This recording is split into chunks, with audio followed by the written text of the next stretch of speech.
Okay, let's get all set up to sell our cafe products through Shopify Point of Sale using POS Cafe. You can see I'm starting with a blank Shopify store.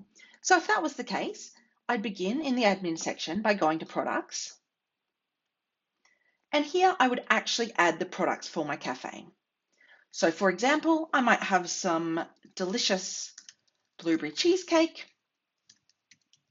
Now, because I'm not selling this online, I don't need a description. I will put some media in, which simply means a picture. Now, our category is more used for when we're selling online, so I'm not going to worry too much about that. That's for your category, you need to choose from Shopify's standard taxonomy. Okay, so I'd say how much my product is and whether I'm charging tax on it. If I want to keep track of my costs, I can put cost per item in. Now, in the case of something like a cheesecake, I might want to track quantity. I might have a whole cheesecake and I've got 8 slices, but that's probably not necessary again if I'm selling in person, because if I don't have it in my cabinet, I won't be able to sell it. Okay, I'm not shipping this, so I don't need to worry too much about that. And we're going to talk about variants in a minute, but just for my cheesecake, it's simply one slice. Okay, I'm going to come up to the top here. It's active, which means it will be live. Now, for my publishing, because I'm just selling this in my point of sale system, I'm going to untick online store and shop, and it's just going to sell through my point of sale. I can add my product organization here, so I might say it's in my cafe food items. If it comes from a recognizable supplier or a brand, I could put it in here. My collections, we're going to talk about that in just a minute. And if you want to, you can tag it. So I might just have food as my tag. Okay, and then I'm going to save it. Perfect. All right, I'm going to add another product now. And I can do that directly from this screen, add another product. This time, I'm going to add one of my coffees.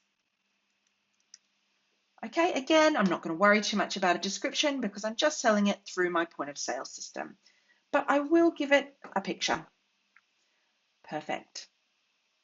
Okay, I'm going to put my default price in here for my cheapest item.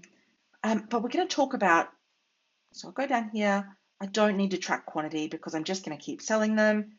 I don't really need to worry about shipping.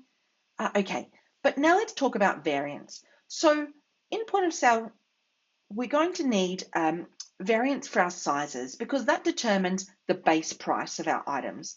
So I'm going to add options here. I'm going to add size. Okay, I just need to pop that in again. Okay, and for this, I've got my small, I've got my medium, and I've got my large cappuccino. Done. Okay, you can see that that's created our variants down here. Now, it's told them that they're all $4.50 because I put that in as the base price, but I can easily update my prices simply in here. Perfect. Once again, I'm going to go up the top.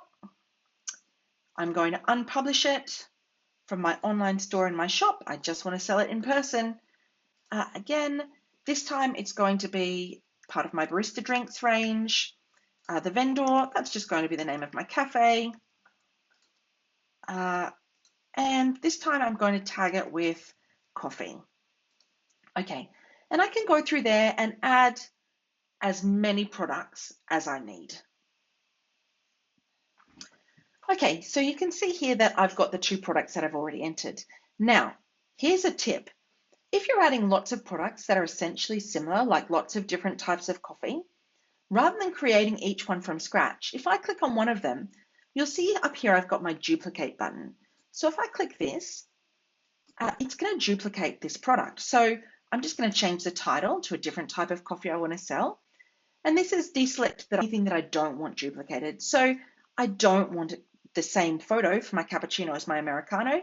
And down here, I want to set it as active, so it'll be immediately available. So you'll see I'll duplicate it.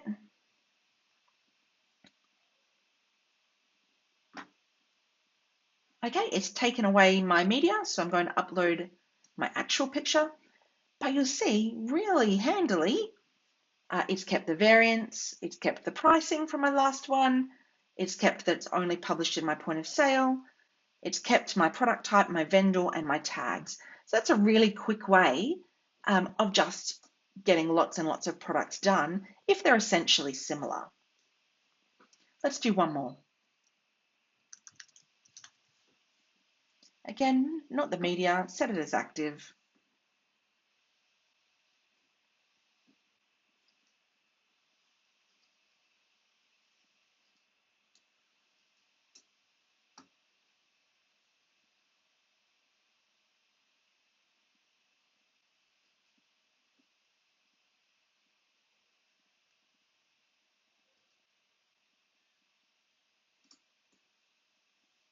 And now you can see my product list is starting to look a little bit fuller.